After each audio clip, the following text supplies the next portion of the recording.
I am Elizabeth Harrison. I was doing a final check of my appearance in the mirror. Today is a special day for me.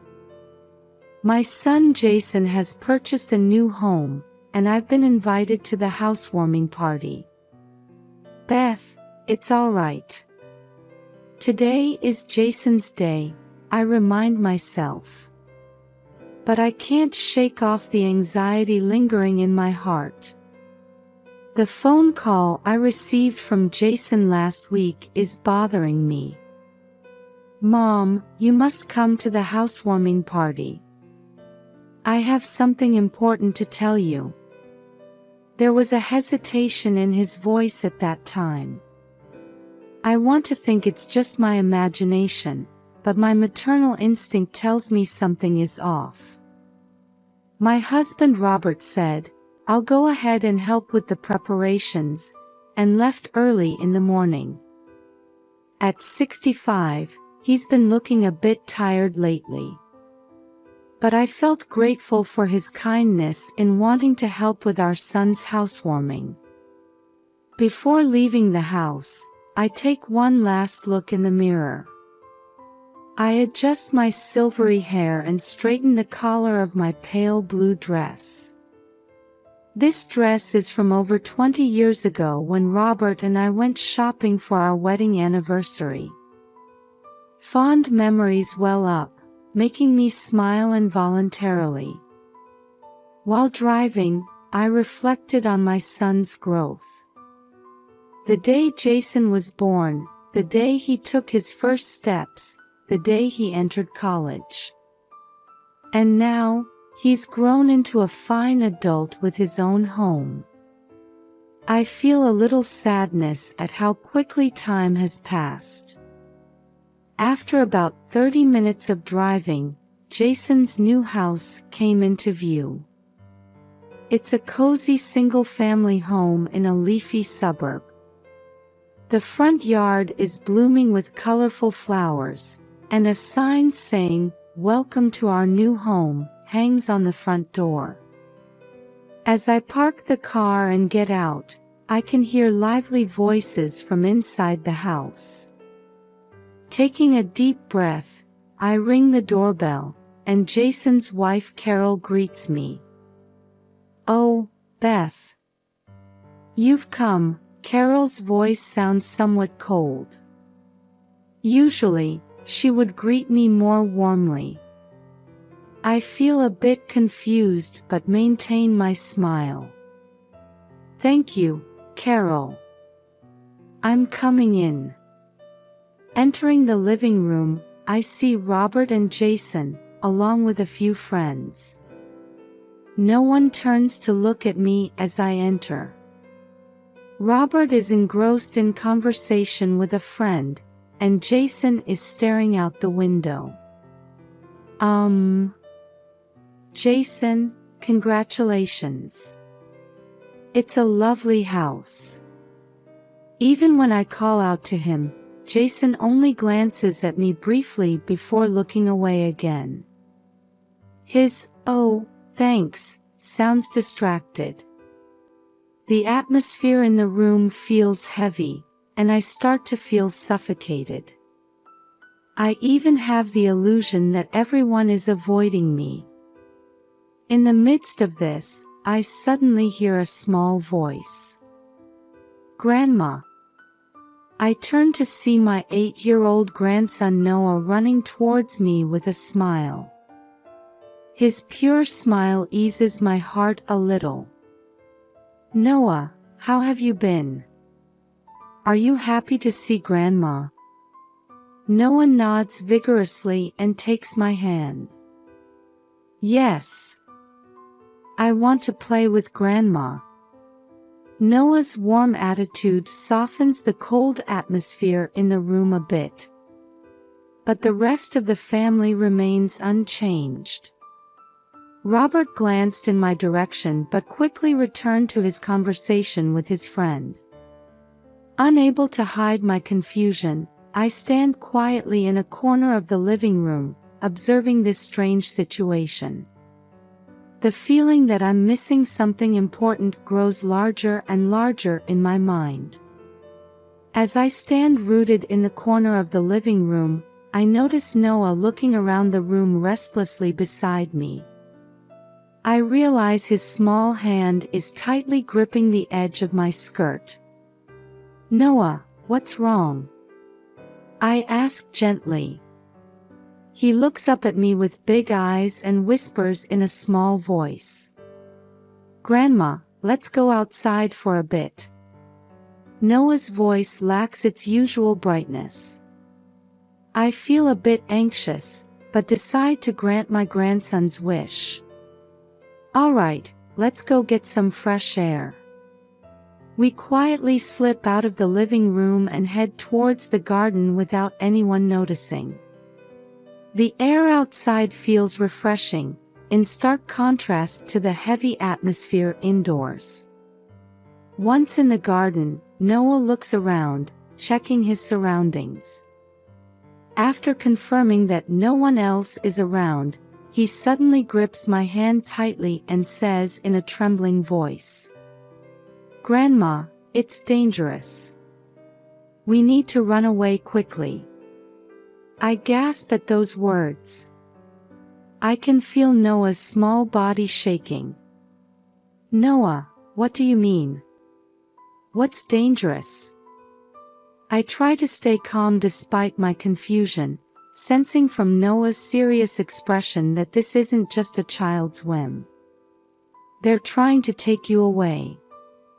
Everyone was talking about it." Noah's voice was shaking. "Even though you don't want to." For a moment, I couldn't understand what he meant.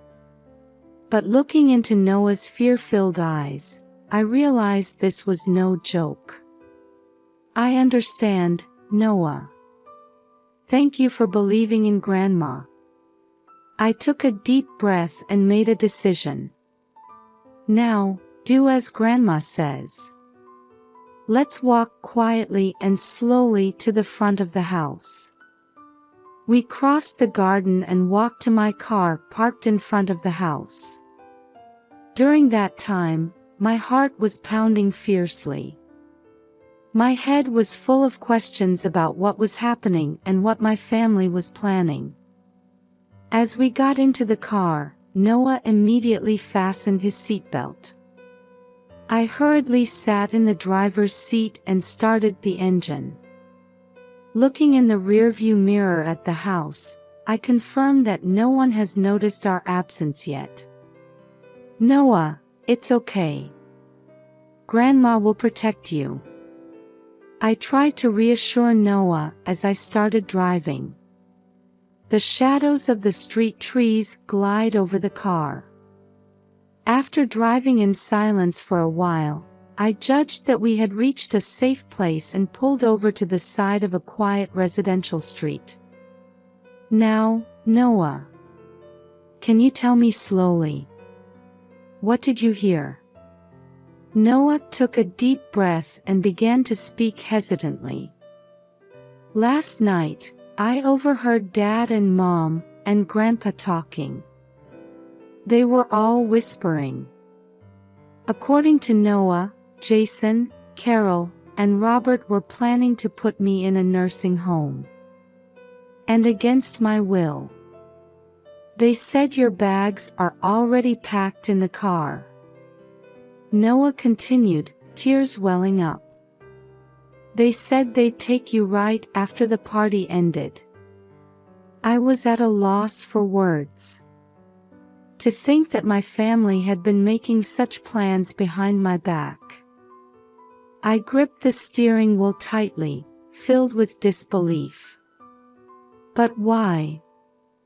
I murmured softly. Noah hesitated before revealing an even more shocking fact. "Grandpa said he used up all your retirement money. That's why they have to sell the house." At that moment, I felt something crumble inside me. My husband of many years, my beloved son and daughter-in-law. The family I trusted was trying to decide my life for me. A heavy silence fell over the car. Outside the window, people unaware of our situation go about their daily lives. That scene feels very distant to me now. "Noah, you're such a brave and kind child," I said, holding back tears. "Thank you for telling Grandma the truth." Noah nodded slightly and clung to my arm, saying in a small voice, "I wanted to protect Grandma." Those words spread warmth in my heart. Amidst the sadness of being betrayed by my family, this pure affection supports me. "Now, let's think about what to do next." I took a deep breath, trying to regain my composure. "But first, we need to find a safe place." As I started the engine, I steeled my resolve. From now on, I'll decide my own life. With that vow in my heart, we began to move forward on an unknown path. After driving for about 30 minutes, we arrived at a small cafe in an unfamiliar town. A warm sign reading, "Sunshine Cafe," welcomes us gently. "Noah, let's take a break," I said, taking my grandson's hand. As we enter the cafe, soft sunlight streams through the windows, and the aroma of coffee wafts through the air. This peaceful space is exactly what we need right now. We sit at a window seat, and I order hot chocolate and coffee from the waitress. Noah remains silent, fidgeting with his small hands on the table. "Now, Noah. It's okay. Can you tell me slowly?" I gently asked. Noah took a deep breath and began to speak hesitantly. "Grandma, actually." According to Noah, last night when he woke up thirsty in the middle of the night, he overheard the adults talking downstairs. Grandpa was saying, "I've used up all of Beth's retirement money. We can't pay back the loans unless we sell the house." At those words, I almost dropped my coffee cup. "Robert, used my retirement money?" Noah nodded slightly and continued. "Dad was angry. He said, 'How could you do such a thing?' But Grandpa said, it was just an investment failure." Events from the past raced through my mind like a flashback. Robert suddenly buying an expensive car, frequent overseas trips. At the time, I was happy thinking his work was going well. But were all of these funded by my retirement money? So, Dad and Mom. Noah continues, choosing his words carefully. "They said if they put Grandma in a nursing home, they could sell the house and make money." At that moment, I felt something freeze inside me. Even my beloved son and daughter-in-law were involved in this plan. "But why?" I asked in a trembling voice. Noah answered with a bit of hesitation. "Dad was saying, the loan repayments are getting tough. We might lose the house at this rate." Suddenly, events from the past few months became vivid. Jason frequently mentioning financial worries, Carol not going shopping as often as before. It all connected. "I see." I let out a deep sigh. Everyone was struggling with money. Noah nods silently. In those small eyes, I could see the earnestness of trying to understand the complexities of the adult world. I quietly closed my eyes, reflecting on my life so far. Married for nearly 40 years, I trusted and supported Robert. I raised Jason, rejoiced in his growth, and wholeheartedly celebrated the birth of my grandson Noah. To think that such a family was trying to decide my life arbitrarily. Grandma, don't cry. Noah's small hand touches my cheek. I realized tears were streaming down my face. It's okay, Noah, I force a smile. Grandma's just a bit shocked. However, along with sadness, a quiet anger was also welling up. The pain of years of trust betrayed, and the humiliation of almost having my life decided by others. These emotions are swirling inside me. Noah, you're truly a brave and kind child. I squeezed my grandson's hand. Thank you for telling Grandma the truth. Noah nodded slightly and said in a small voice, I wanted to protect Grandma. Those words spread warmth in my heart. Amidst the sadness of being betrayed by my family, this pure affection supports me. Now, let's think about what to do next. I took a deep breath, trying to regain my composure. But first, we need to find a safe place. Through the cafe window, I could see the sun starting to set. Before the new morning comes, we must take action. Noah, will you come with Grandma? I asked, and Noah answered without hesitation, yes. At that moment, I made my decision. From now on, I'll decide my own life. With that vow in my heart, we prepared to start on an unknown path. Noah and I decided to stay at a nearby hotel for the night after leaving the cafe. As we entered the room, reality hit me all at once, and I let out a deep sigh. Noah, you'll have to go home tomorrow morning, I said, and Noah's face looked anxious. But, Grandma. It's okay. Grandma is strong, I smiled at him. Noah, can you watch everyone at home? You're Grandma's important spy. Noah nodded, looking a bit relieved. The next morning, after dropping Noah off at home, I headed to a local law office. Lawyer Jane Wilson listened to my story seriously. Beth, your rights are protected by law, Jane said. We'll need to investigate the misuse of your retirement funds in detail. Jane's words gave me a glimmer of hope. But the house is in Robert's name, I voiced my concern. It could be considered joint property. It was acquired during the marriage, Jane gave me a reassuring smile.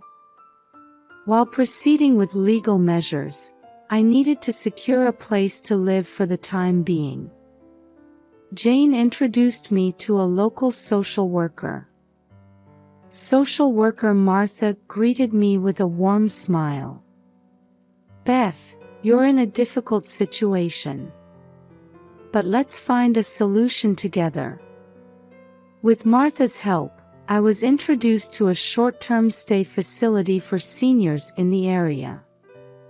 Here, you can think calmly about your next move, Martha said. When I arrived at the facility, I had an unexpected reunion.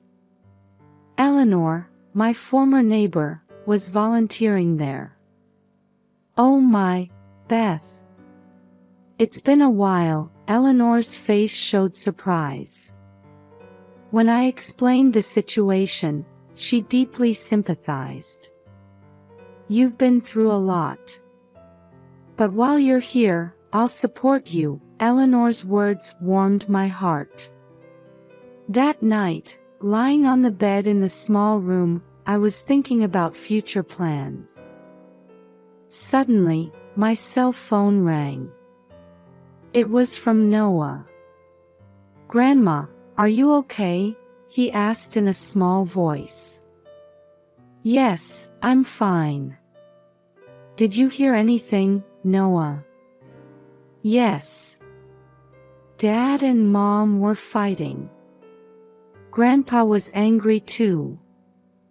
Noah's words made me feel that cracks were forming within the family. But that's not important to me right now. "Noah, don't worry about Grandma. Don't trouble your parents, okay?" After hanging up, I fell into deep thought. A confrontation with the family is unavoidable. But anger and resentment alone won't solve anything. I must approach this calmly and with a firm attitude. From the next day, I started to create a rhythm for my new life. In the morning, I attend a yoga class with Eleanor, and in the afternoon, I read in the facility's library. In the evening, I check progress with lawyer Jane over the phone. "We've almost traced the flow of the retirement funds," Jane reported. "Robert's investment failure is clear. This will be a legal issue." After about a week, I was gradually regaining my confidence. Interactions with Eleanor and other residents increased, and my sense of loneliness faded. One day, Martha brought some good news. "Beth, an apartment for seniors has become available. The rent is affordable too." Those words made my heart flutter greatly. This could be the first step towards a completely independent life. "Thank you, Martha. I'd love to see it." The apartment was small but clean and bright. The kitchen was equipped with basic cooking utensils, and the bedroom had a view of the park. "I could start a new life here," I murmured, gazing out the window. However, there's still an issue that needs to be resolved. The confrontation with my family. After consulting with Jane, we decided to set up a meeting. "Beth, asserting your rights is not wrong," Jane said, placing her hand on my shoulder. "It's important to calmly convey the facts, not to blame your family." I took a deep breath and slowly exhaled. "I understand. When I'm ready, I'll contact my family." That night, lying on the bed in my new apartment, I quietly steeled my resolve. From now on, I'll carve out my own life. I'm prepared to rebuild my relationship with my family from scratch. Gazing at the full moon visible from the window, I whispered softly, "Well, it's the beginning of a new chapter." Just as I was getting used to life in my new apartment, I received a call from lawyer Jane. The date for the meeting with my family had been set. My heart started pounding fiercely the moment I heard the news. On the appointed day, I headed to what was once my home with Jane. Standing at the entrance, a mix of nostalgia and anxiety washed over me. Jason opened the door. His face showed fatigue and regret. "Mom," he stammered. Entering the living room, Robert and Carol were seated. And in the corner of the sofa, Noah was curled up small. As soon as he saw me, Noah rushed out and hugged me. "Grandma." His voice was mixed with relief and joy. Jane organized the situation, and the discussion began. First, Robert spoke up. "Beth, I'm truly sorry," his voice was shaking. I failed in my investments and used up your retirement money. I tried to recover it, but I only got in deeper. Next, Jason started speaking. Mom, we were wrong too.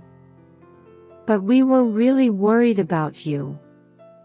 We thought we couldn't take care of you properly in your old age. Carol also spoke, her eyes welling up with tears. Beth, our thinking was shallow. We made arbitrary decisions, ignoring your feelings. As I listened to their words, various emotions swirled inside me. Anger, sadness, and even a little sympathy.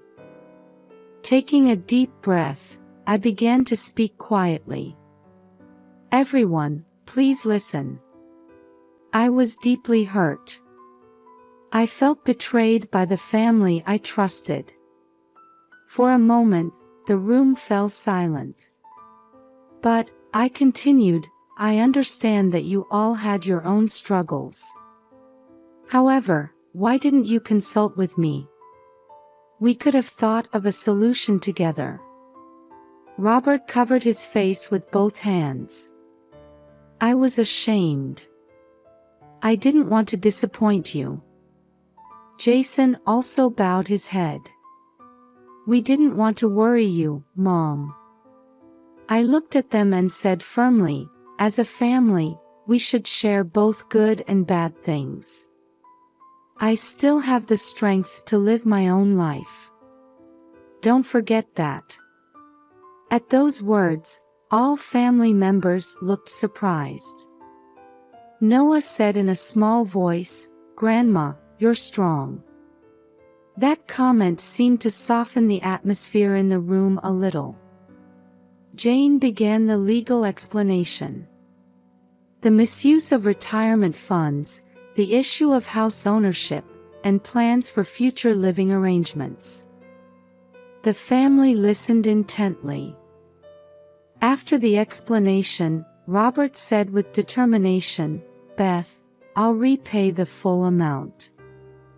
It might take time, but I'll definitely keep my promise. Jason and Carol also said, we'll do everything we can. Those words lit a small spark of hope in my heart. However, it will still take time to fully regain trust. Thank you, everyone. But it will take time to rebuild trust. I have my own life. I want you to respect that.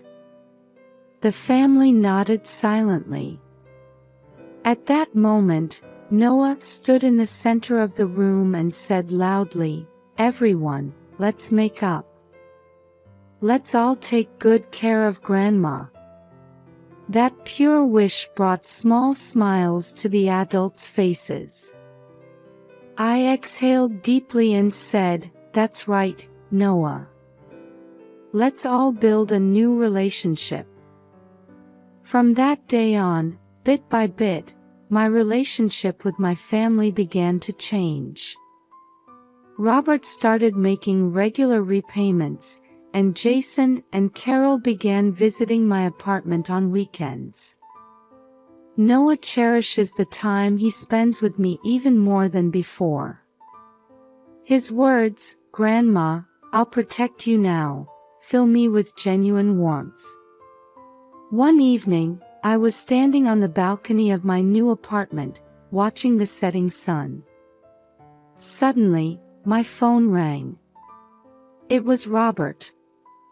Beth, would you like to come for dinner tomorrow? We'd like to have a meal together, all of us. At those words, I hesitated a bit but answered, Yes, I'll come. After hanging up, I looked up at the sky. I still haven't completely forgiven the past. But I'm ready to take a step towards a new future. Well, it's the beginning of a new chapter, I reminded myself once again. This time, It's a new path to walk with my family. It's a challenge, but also a hope.